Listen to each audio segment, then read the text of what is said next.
Most people work their entire lives and never get rich. They follow the same pattern: go to school, get a job, work hard, pay bills. This cycle continues for decades until they retire with barely enough to survive. But what if everything you were taught about money was wrong? When Robert Kiyosaki was 9 years old, he wasn't invited to a classmate's beach house because he was poor. That rejection sparked a journey. After being excluded from that beach party, young Robert asked his father how to become rich. His dad gave him typical advice. Robert's friend Mike had a different kind of father. Mike's dad never finished 8th grade, but he ran multiple successful businesses. When Robert and Mike approached him to learn about money, he made them an unusual offer. He'd teach them, but only if they worked for him. The deal was simple: 10 cents an hour, 3 hours every Saturday. They started working at a small convenience store, dusting canned goods. It was mind-numbingly boring work. For 30 cents a week, they felt like slaves. After 3 weeks, Robert was ready to quit. When Robert confronted him about breaking his promise to teach them, "Does teaching mean talking and lecturing?" He explained that life is the best teacher, and life doesn't talk to you. Life pushes you around. Most people let life push them around. Rich Dad had over 150 employees, but none had ever asked him to teach them about money. They only wanted jobs and paychecks. Rich Dad explained that most people do exactly this. They quit and look for higher-paying jobs. But this doesn't solve the problem. The solution isn't to make money work harder by getting raises. The solution is to make money work for you. For 3 more weeks, they worked without pay. Until one day, Rich Dad took them out for ice cream and asked if they'd learned anything yet. He pointed to workers around them, people who worked hard their entire lives for little money, clinging to job security, looking forward to a 3-week vacation. He raised it to $5 an hour. Suddenly, something changed in both boys.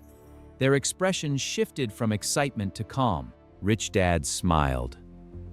Most people have a price because their lives are controlled by 2 emotions: fear and greed. Fear of being without money makes them work hard. Once they have money, greed makes them think about everything they could buy, which makes them need more. It's called the rat race.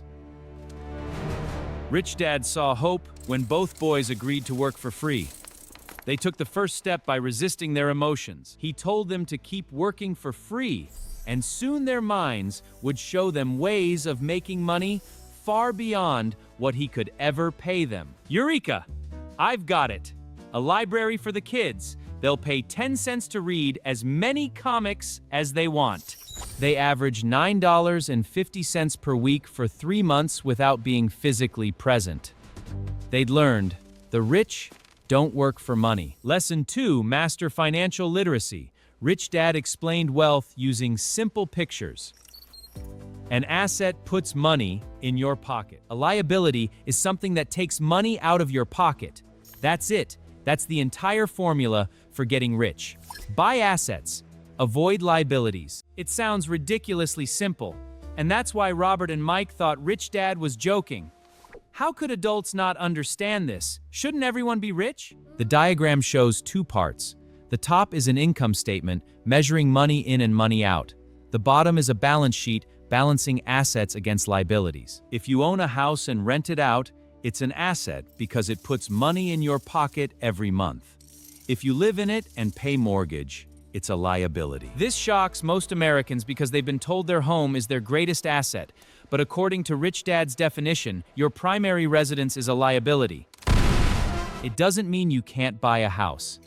It means you should first buy assets that generate cash flow to pay for the house. Often people in debt think making more money will solve their problems, but more money won't always solve problems. It may compound them. This is why lottery winners and people who receive large inheritances quickly burn through the money.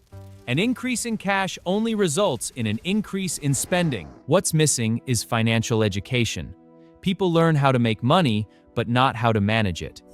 They can be highly intelligent and still financially illiterate. Rich Dad's formula for wealth is simple: Buy income-producing assets, keep liabilities and expenses low. When your assets cover your expenses, you're wealthy. Wealth is measured by time. If you stopped working today, how long could you survive? When your assets cover your living expenses, you've achieved wealth. Lesson 3, mind your own business. In 1974, Ray Kroc spoke at the University of Texas and asked students what business he was in. They said he sold hamburgers. Ray Kroc told them he wasn't in the hamburger business. He was in the real estate business. The land was the key. Today, McDonald's is the largest single owner of real estate in the world, owning some of the most valuable intersections and street corners across America. There's a massive difference between your profession and your business.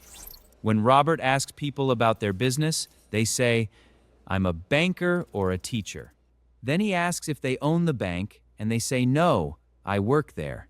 They've confused their profession with their business. But you still need your own business. So many Americans spend their entire lives working for everyone else. Their employer, the government, and the bank. What Ray Kroc and Rich Dad understood was secret number 3, mind your own business. Don't spend your whole life working for someone else. Minding your business doesn't mean starting a company.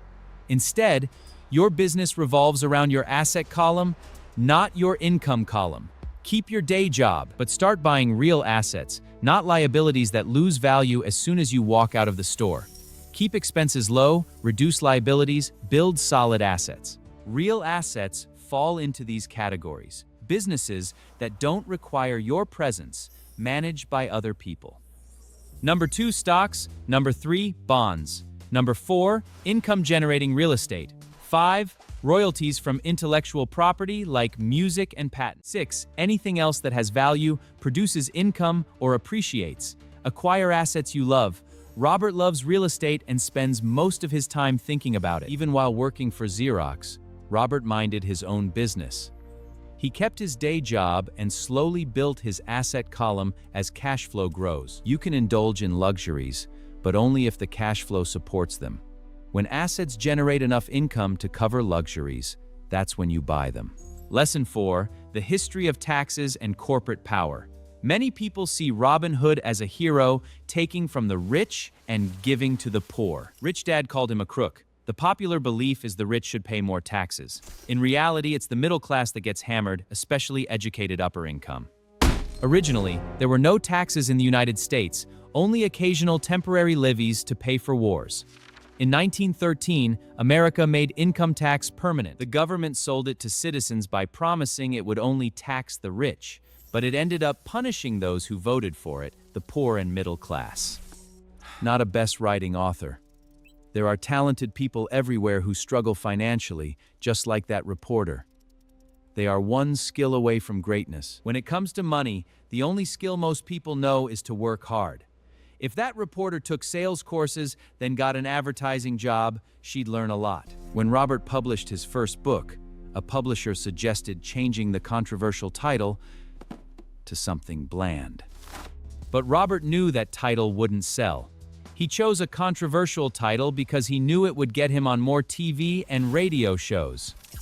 And it worked. Rich Dad encouraged Robert to learn a little about a lot. That's why Robert and Mike worked so many different jobs growing up, gaining variety of experiences. Most Americans work hard to get a secure job, focusing on pay and benefits short term. What they should do is seek work that teaches them skills for the long term. Take a second job to learn a second skill. Many resist this because they aren't ready for change. But it's like going to the gym. Poor Dad wanted Robert to specialize, even though that didn't work in his own life. He never understood that the more specialized you become, the more trapped you are.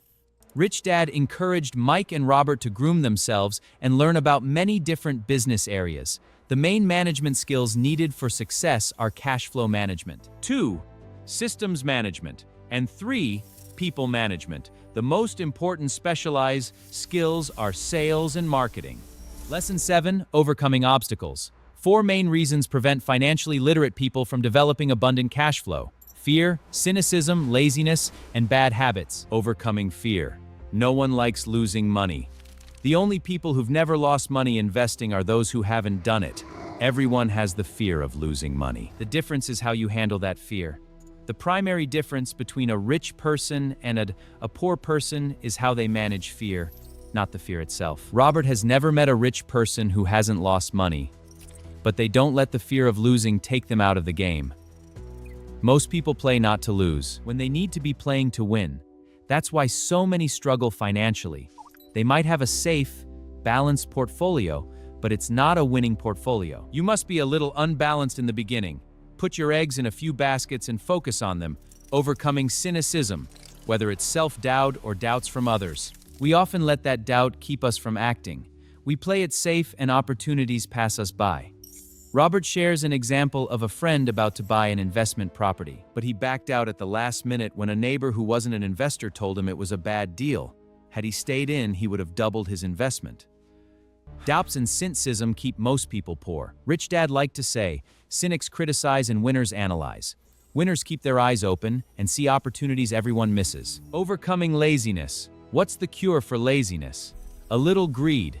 That can be hard to hear because many of us were raised to see greed as bad. Rather than saying, I can't afford it, change your mindset to how can I afford it? That opens your brain and forces it to think of solutions. I can't afford it is a lie. The human spirit knows it can do anything. By saying you can't, you create conflict between your spirit and your lazy mind. Without that little greed, the desire to have something better, progress wouldn't be possible. Our world advances because we all desire better lives. Too much greed is destructive, but a little can motivate you toward greatness. Overcoming bad habits. To be successful, you must develop successful habits. Poor dad always paid everyone else first and himself last. Rich dad always paid himself first. This was his habit. Rich dad always paid himself first, even when short on money. He knew creditors and government would complain if he didn't pay them. This motivated rich dad to seek other forms of income. Forcing himself to think made him stronger. These 7 lessons separate those who build wealth from those who spend their lives trapped in the rat race. The choice is yours. Rich Dad explained that he and Poor Dad were opposites. Poor Dad was rewarded for spending money and hiring people, making his organization larger. For Rich Dad, the fewer people he hired and the less money he spent, the more his investors respected him.